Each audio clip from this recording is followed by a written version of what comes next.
We are live. The Hangout is live. Thank you so much for joining me, Mya B. I'm so excited that you're here to talk about your documentary, Afraid of Dark. It's a great documentary. I'm DeShuna Spencer, CEO of kweliTV, and this is our first Google Hangout with our filmmaker. So I'm really excited to have Mya here to talk about her wonderful documentary. And so we're waiting for viewers. If you want to just start talking and wait for people to come in, it's up to you kind of how you want to do it. That's fine. Okay. So I guess I wanted to kind of start the conversation with when I saw the opening of the documentary, which I've watched it a couple of times. I watched it again today just to be refamiliarize myself with it. And it started with the Trayvon Martin case and the phone call. And it brought back a lot at that time when the country, I feel like at that time, now it was like the very beginning of what we're seeing now with the Black Lives Matter movement and the ideal that people were like, wait a minute, Afraid of Dark. We always knew that people looked at us a certain way, but the Trayvon Martin case, a 17-year-old boy being intimidated by a grown man, and him thinking that he was a grown man, and just talk a little bit about why you decided to start off the documentary with that particular case. Well, growing up, although I missed the time bracket of Emmett Till, I'm from Chicago, so Emmett Till, like street and in Chicago, and just like I remember just growing up and always having that image instilled in my mind, mainly because remember the show Eyes on the Prize, right? That casket scene was very like kind of engraved in my mind. So me growing up, you always hear about things happening, but I think social media, like nowadays with the impact of social media and that everybody has it, you're learning about things faster and things are like whirlwinds of information, Whereas before, like, let's say Emmett Till, if it wasn't for his mom, we wouldn't have known that if she didn't decide to bring his body home and have that open casket. So it's like with Trayvon Martin, I kind of felt of doing the same thing, although I'm not his mother. I just felt like that was a case that really bothered me because, one, I have a son. My son is 17 now. And it just always takes me back to that trial. Although I didn't even like watch it, because I kind of pretty much knew the outcome.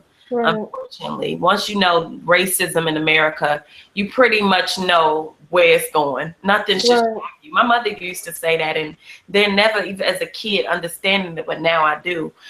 So with the whole Trayvon Martin thing, it's like I really wanted to figure out a way, like what would be my opening of the film. What would it be? Because I really didn't have an opening yet. And it was when I sat down and actually listened to that tape, it's like I cried so much. It's like pain of like years of pent up anger or frustration or things that have been happening. Because after Trayvon, it was kind of like we were on a ball. Back to back. Killed John Crowley. It's just like all these people that you just, the names, Oscar Grant Jr., all these names, so it's like I wanted him to be remembered. I didn't want it to just be like something that you see and go away. That phone call to me and him screaming in the background is what woke me up. One, I knew that was his voice. I could feel it in my heart. That was his voice. And for that verdict to still come back, the way it did, even though they heard that tape, it bothered me. So that was like, I knew that had to be my opening, but I also knew that I had to do some type of contribution to these brothers that have been killed, so that montage and that whole thing is like me keeping them alive, as they say, say their names so you never forget. Not only say their names, but remember their face, remember their image. What did they look like, and that was the whole purpose behind the montage, My sister, and you have a son around my sister's son's age, and we talked on the phone after the Trayvon Martin verdict, and she was crying. How did you talk to your son about that case? And I know he talked a little bit in the documentary in general, just about the subject, but as a teenager, I mean, how did you talk to him, and then how did he react to it? Yeah, it's like, my son, like, is my son. So, as well as the household I come from a very Black empowered family. Like my father, my mom, my brother, very conscious people. So it's like even having a child, always reminding him of not so much, one thing that bothered me as a kid is hearing those stories. Like, you as a Black child, you got to work twice as hard as anybody else. I never wanted to throw that on them, but I feel like in a way you kind of do. You kind of like never, I think like maybe a couple of years ago, my son told me that I made him fear the police. And when it comes to the police, I'm like the most, I don't care, in your face with the police, not scared, because that was my mother. That was what I saw. So I didn't have fear of them being authority and all that other stuff. I'm boisterous with them. I talk back. If it's right, you know what I'm saying? If I'm in the right, I speak my mind. I'm not scared of the badge and all that. So that's why I was like puzzled when he told me that, because I never wanted that to happen. But I guess always talking about it and always watching it. So when that happened, my son pretty much told me what the verdict was gonna be. Wow. He was hopeful, and I wanted to see something different. He was like, it's not gonna change. It's gonna be the same exact thing. And it's like, when you have a child, a lot of times they're teaching you, like, they say out of the mouth of babes. And it's like, truly, like, he's the testimony of, he already knew how it was going to happen. So I think he was prepared mentally just from all the stuff that you hear, like in the media or things that have happened. It just, you never realize that your child knows those things, when they listen to the news and things like that. So, it was like a moment of also too, like, I don't want him to be fearful for his life. You don't want your children to be fearful, of what can happen, because your mind is so powerful that a lot of times you can play it out and not even know how to play it out like that, because your mind is like it projects these images. So you never want your child to come from a place of fear, but you want to protect them. Right. And I think about Trayvon Martin's father, like your child goes out to get some Skittles and, iced tea before a game comes on. So that's like the furthest thing from your mind is that they're not coming back. So it's as a parent, you always think that when they go out into the street, and particularly for Black children, period. Men, males or females, that's something that's always in the back of your mind. And I want to ease that, because it bothers me that we always have to think that just because something as lower level as skin color, that skin color, this is what you were born with, can actually make you not come home, so it's the crazy world that we live in. Talk about the inspiration for the documentary. Of course, you probably came up with the idea before Trayvon Martin tragedy. Yeah. So what was your thought process of doing it? What was your inspiration for doing this particular documentary? Well, I started the film in 2007. My first film was about Black female sexuality, called Silence, and basically it analyzes stereotypes of Black women. So as I was doing these college tours and talking with people as I'm selling it, they were always like, well, when's the Black male film is coming out, when you're gonna do that film? So I started filming in 2007, and at that time it was pretty much along the same premise as giving people an idea or some history behind the different stereotypes of Black men, from the brute to the Mandingo, the coon, and all these images. But the thing is, like, as I started studying and doing the research, I realized that the two most like devastating or the two most damaging stereotypes that were very negative was the brute, because he's seen as angry and violent, and the Mandingo, which is over sexualized. And these are the two images that are always perpetuated in the media. You got the scary Black man. This whole Trayvon Martin, a 17-year-old is really life-threatening to someone in their 30s, right? Right. Black male. Same with Mike Brown. It's like you have a child but because he's tall and big, We're scared of them. And it's like, why is that? It's like those images are continuously milked in the media, you know, and it's like some of us buy into it and some of us don't. But it's like you think about it, you constantly see those images. So that's how they perceive our Black men. That's how they perceive our Black male youth. Right. And look at the stereotypes of Black women. We're always loose. We're always, you know what I'm saying?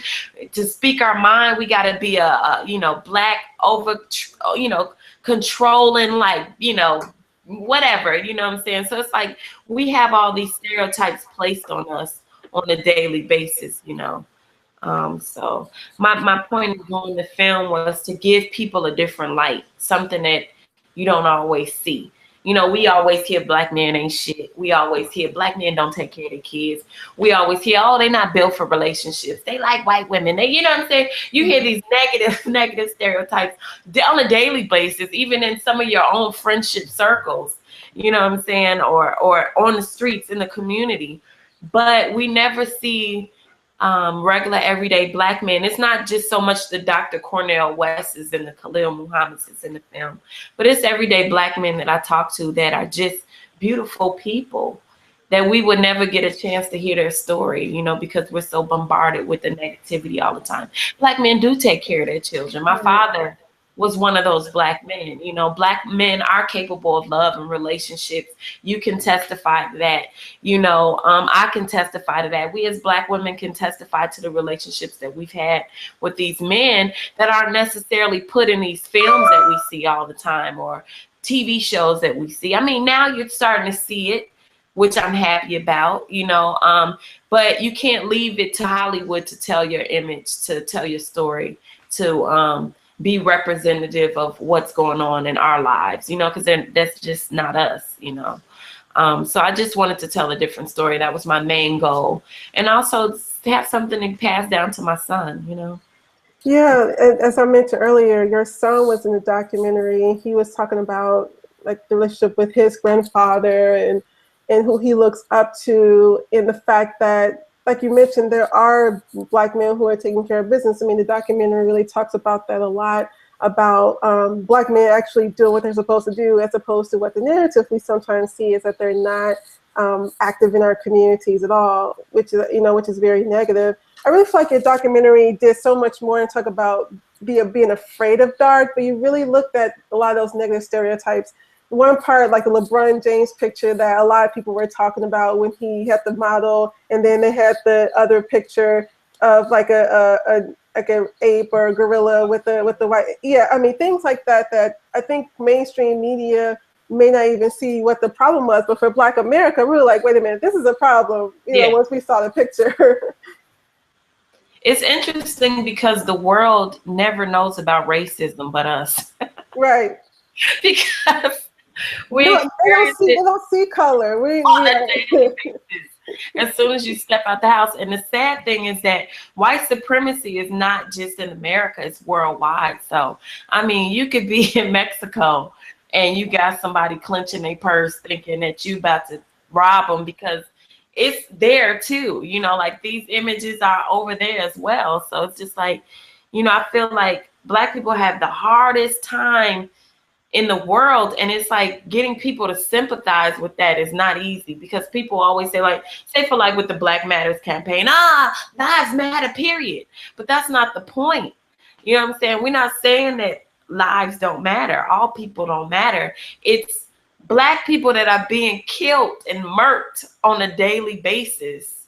You know what I'm saying? And it's interesting that whenever we rally behind a movement, it's considered racist or, you know what I'm saying, Black militant. It's amazing. Just sticking up for yourself and being proud about who you are is considered a negative thing, you know. Your film also takes a historical look at how we got here today, to how the stereotypes, the fact that, you know, Black people were seen as less intelligent, and basically us almost kind of buying into our own stereotypes with the things that were fed. So let's talk a little bit about some historical points in your documentary. Yeah, well, you know, back in the day, you know, they had these three races, you know, and the three races were the Negroidian, you know, the Caucasoid and the Mongolian. So it's like, if you didn't fall into that category, I don't know what you were. That's all racism as well. But in scientific racism, not only the image, they measured the head, they did all these. And when you think about, like, for instance, Django, in that movie Django, they talked about a little of that. Remember, with Leonardo DiCaprio was talking about the skull size and intelligence. That's scientific racism. That's all theory. Racist theories to make the white race more superior, and everybody else underneath that umbrella would be inferior. And one of the men in the film, Philip Bradford, he was actually the grandson of a man that brought Otabinga, which was a man from the Congo, in the zoo. And during that time, they had these world fairs, and the world fairs were pretty much, all these people of high society would come see, different cultures in their, like, realistic living environments, whatever that means. So, you had the so-called pygmies of the Congo, in the World Trade Fair, and everybody else, some of every culture. So it also talks about that, how Otabinga was in the zoo, and his main purpose for being in the zoo was to have a comparison of what a Black person was compared to an ape. So it was like scientific racism as well. It's saying that we're, like, comparable to apes, and that's just like where that comes from, scientific racism. But I'm sure it's so many other things behind that, Right, and he committed suicide, right, or something. Yeah, he committed suicide, and it's interesting because it's like, it's not a lot of information about him. I think now, which is good, his story is starting to take life. I hear a lot more people now talking about him, but they changed the Bronx Zoo. The name back then was the Zoological Society. They changed it now to the Bronx Museum. They don't have the ape museum, the ape exhibit in there anymore. So, they made changes but if you dig and you dig deep, you'll still find it, you'll still find it. Yeah, and I know it's interesting because I'm all about my history, but I never heard about his story at all until I saw your documentary. And the fact that, they treated him like he was an animal was just insane, and sad that, he committed suicide. It made me think about now, like, people say Sandra Bland committed suicide and how she was treated in prison. And I just see the parallels from back then to today. And that's one thing I really got from your documentary. Yeah. That's what I wanted to show, like, in a very subliminal message. It's hard to, like, do a documentary and not put your essence in it. It's, like, hard, it's like I didn't want to be so in your face with it, but I want people to see, like, really nothing has changed, like, unfortunately. And that's the sad thing that really breaks my heart, because, when you have children, you want some type of revolution to take place so they don't experience the same things that you've experienced. But it's really sad, like, if I start off with Trayvon Martin and I end with Emmett Till, what's the difference in that story? A young Black male murdered viciously, and the killers walk, because that's what happened in that case too. And in fact, that lady is probably still living in Mississippi right now as we speak, comfortably. No, not even I'm not gonna say not even realizing, but not even caring that she contributed to a 14-year-old getting murdered, not even killed, murdered. Right. In the most vicious and violent way. Like, when you hear that Emmett Till story, it was one thing to read, look at the documentary, but to read up on how not only did they beat him up, they tortured him, castrated him, they shot him, they did so many torturous acts to a 14-year-old. But the one thing about his soul and his spirit is that he still didn't hold back what he wanted to say. And that's what pissed him off even more. He's still very in their face about what was happening, and very, like, and I love that about his spirit and his personality. So that's something that they couldn't kill. Can't kill that spirit in him. Right, and it started a movement in a way. I feel like Trayvon Martin started a movement, Michael Brown started a movement, all these people who unfortunately have died started a movement. And you really bring it to life very well in the documentary. you also talk about, you touch on so much in like an hour, like what, 13 minutes. You also talk about the new Jim Crow and mass incarceration and how that is now used as a way to kind of keep down the Black man in a way with the laws, that the unjust laws, unfortunately, in the criminal justice system. Yeah. I mean, I remember back in the day, and I think it's pretty still prevalent in terms of the crack laws versus the cocaine laws, I'm pretty sure.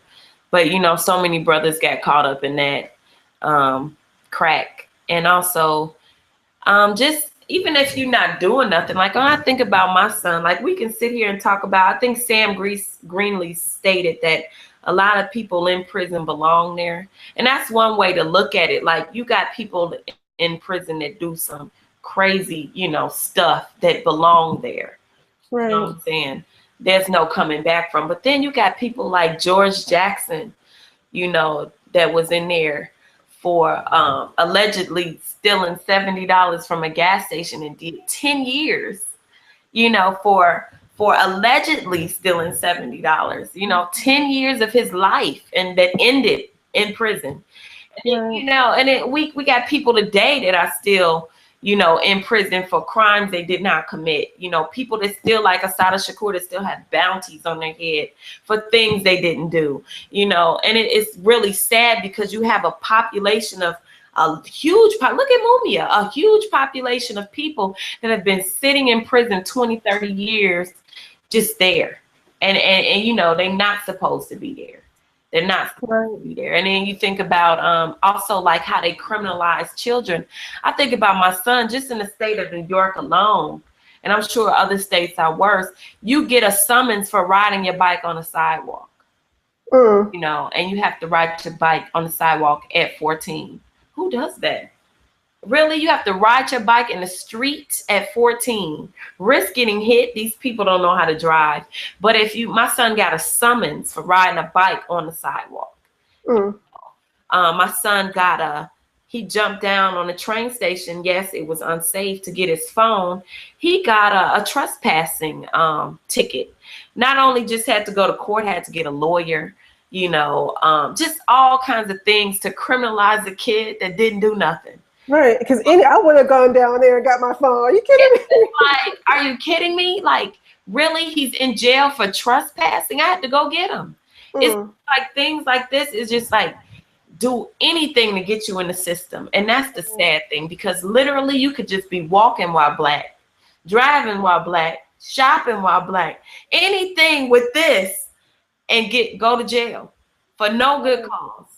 And, you know, it makes you like, what has really changed in America? Like, yes, we have all these movements, but what has changed? I mean, if I could still listen to Malcolm X speeches and it applies, it's really sad. Or even listen to Martin Luther King's speeches, sad. You listen to some stuff most of the stuff Fred Hampton said, and most people that said it, it's like profit, because the stuff they talked about is still happening now. And it's like, you kind of like stuck at a point, like, where do you go from here? Like, when the marches and the protests don't work, what do you do now? You know? We do have a question from Instagram, so I'm going to read it. How can everyday people help drive a positive narrative in the media for Black people? So what can everyday people do? Because I feel like with everything that's happening now, people feel like, what can I do? Is there anything I can do? People do kind of feel helpless in a way. I mean, what are your thoughts on that? You know, that's what I'm torn about every day, because it's like, I had somebody say to me, like, my posts on Facebook are so negative, you know, and I'm trying to do the paper trail of the men and the women that are murdered or wrongly done in society, that it becomes, you know, saturating, you know. But I think on a daily basis, my mother always said, you know, one of the quotes was, do people as you want them to do unto you. And I think that aside from the stereotypes and what we hear, you really, as an everyday person, have to go outside of yourself and your comfort zone and deal with people on a human level. I think it's really getting back to being a human being. you know. And that may sound corny, but it to me, that supersedes color. It's like when you think of this, and it's like, unfortunately, Black people, we as a people are reactionary to the things that are projected on us, you know, but we don't come from that place. We have such a big heart. Like we gentrification can be happening and we'll still, you know, go to the neighbor's house with a cake and a pie, you know, look out for them, speak. We don't have that hate in us. We don't.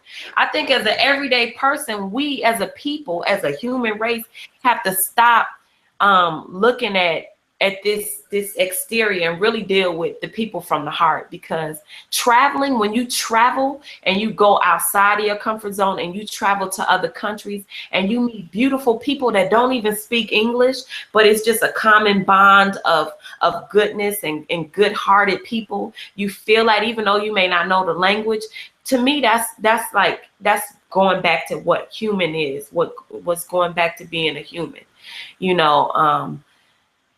Aside from the stereotypes and everything, like I hear all these crazy things about white people on a daily basis, but I can honestly say that I know that there are good white people in the world. You know what I'm saying? Because I've experienced it. And the same thing is like for Black people, we have to know that. You know, other races have to know that. Aside from all of the negative stuff that you're bombarded with, yes, you're going to get some Black people that may rob the bank. And yes, you may get some Black people that may do that. But that is minute compared to the Black people all over the world. That is like, you cannot judge one person based on the race of people, you know, and I feel like that's what we can do as everyday people, you know, really, because when it comes down to it, it's going to be a spiritual war.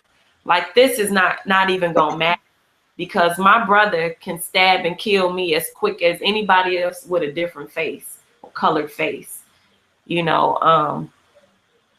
But for me, I really want Black people, even us as a people, to stop, you know, let's squash it out as a community.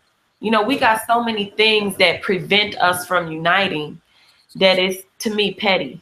Like, you know. Do you think we fall into our own stereotypes in a way, you know, that when your documentary talks about it, like, you know, men sagging their pants and the music. Yeah, I think over time, you know, though, even though those are things put on us, some people buy into it because, you know, when you think about hip hop, not even hip, I'm not going to say hip hop.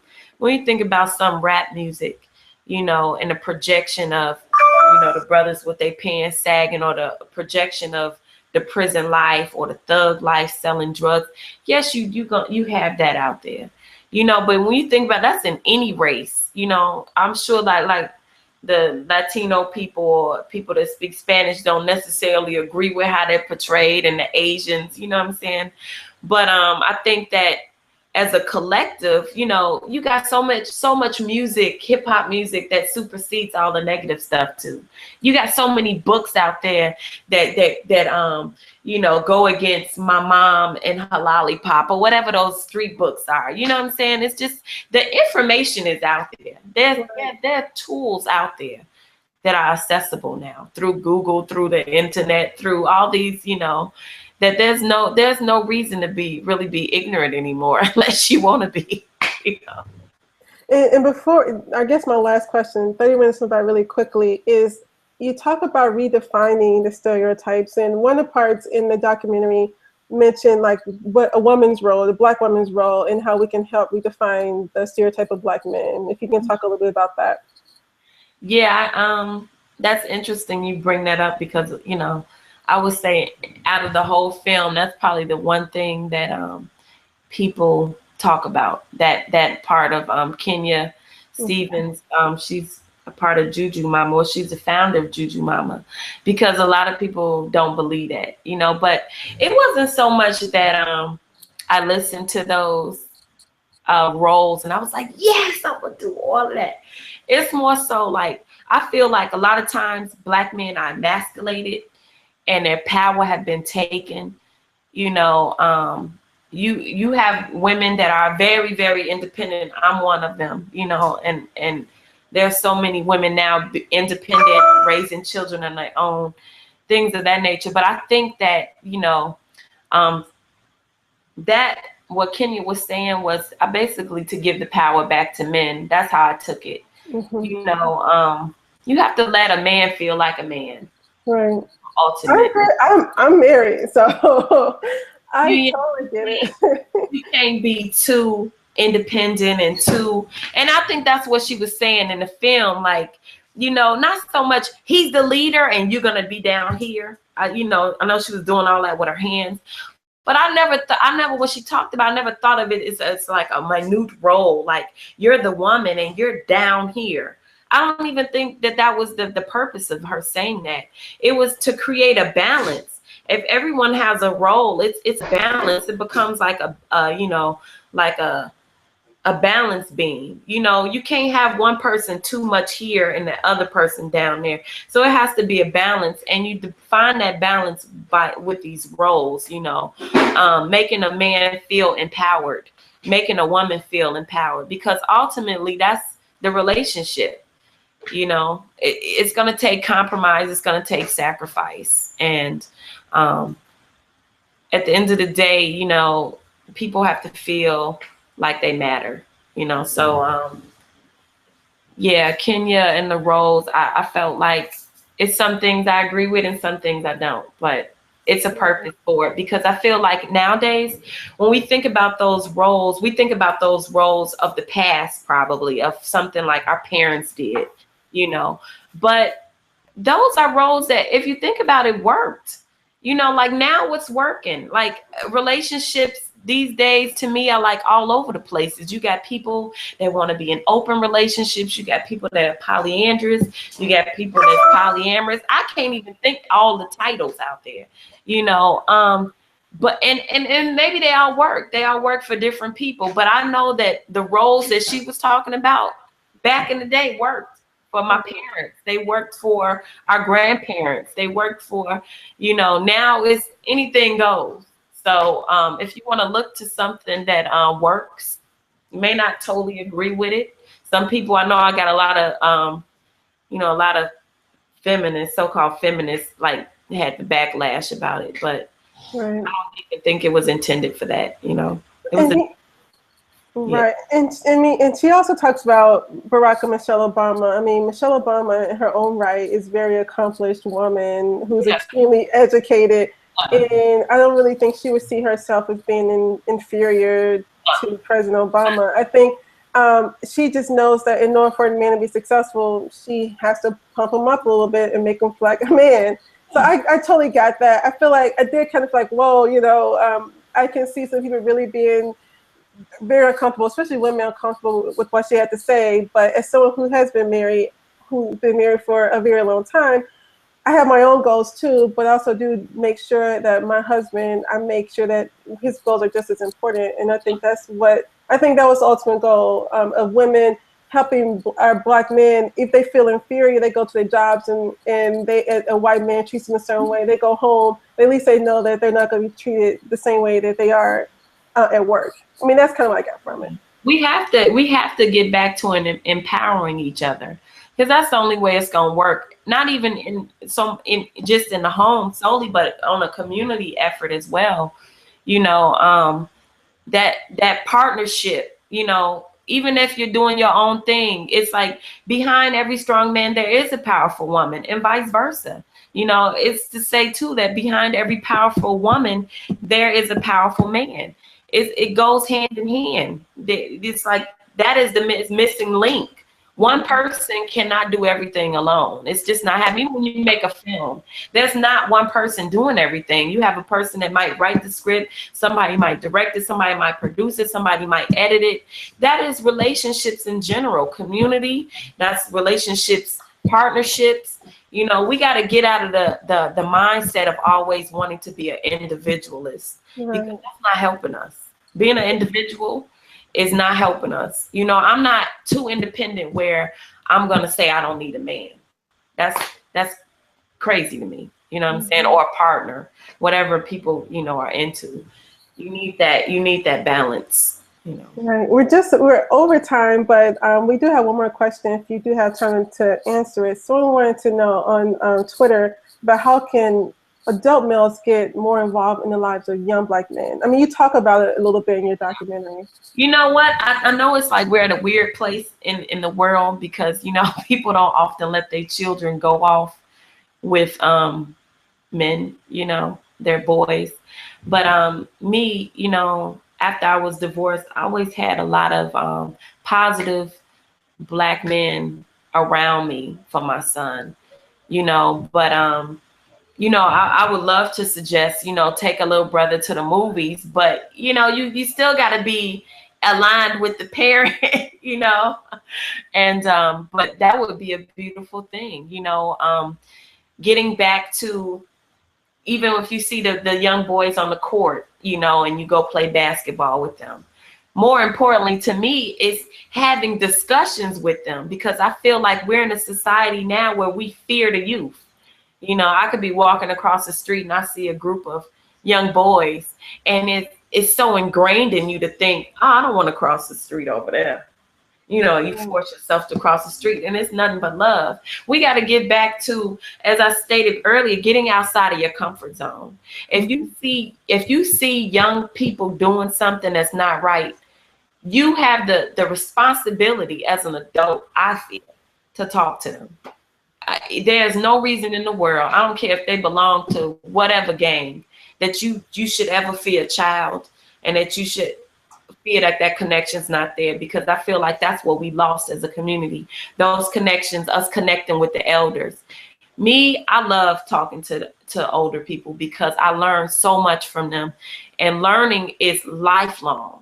You're never too old to learn. You're going to be learning forever in life. So I feel like we have to create that dialogue. As a man, you could talk to these youth that's out here, you know, tell them to pull their pants up, but not even like in a very authoritative way where it's like, you know, you're judging them, but just a discussion. We need to have those discussions so when it's presented, people don't feel like they disrespected, or that you know, yeah, disrespecting them, because it's just about dialogue, having that dialogue. Because back in the day, I'm sure your parents told you not to do something and you did it anyway. It's learning. We have to learn, but we also have to learn how to talk to each other. So I think that, yeah, opening the communication gap, getting back to those relationships, you know, mentoring students, you know, volunteering for things, but also knowing your community, knowing the people in your community.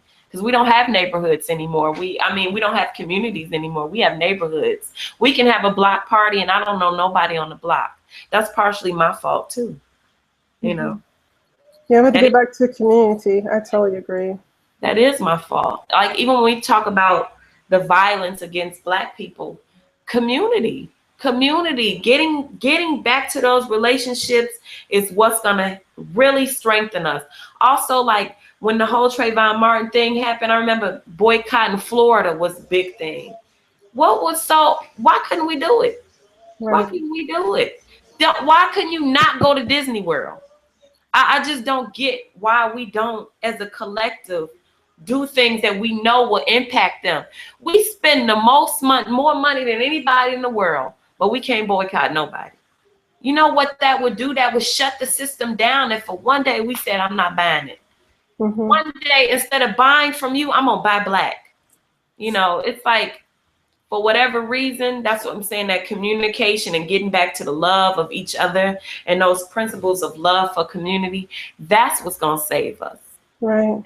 That beyond a march, that's beyond a protest. It's finding the love in your heart to care about the next person as if they're your brother, your sister, you know. Awesome. Well, I'm going to end it there because we're 10 minutes over. But well, thank you so much. I know I rambled. No, that's great. that's actually great. I had like a million questions, but it's all good. I'm really enjoyed talking with you. And for people who want to know more about your documentary, where they can find you, where can they go? Like your Instagram, Twitter, Snapchat, whatever you have. My Instagram is Mya Bees, MYABEES. Twitter, Mya B, MYABEE, and my website is afraidofdarkthefilm.com. Yeah. Thank you so much for this conversation. Thank you so much, and I look forward to our partnership. Yay. Yes, yes.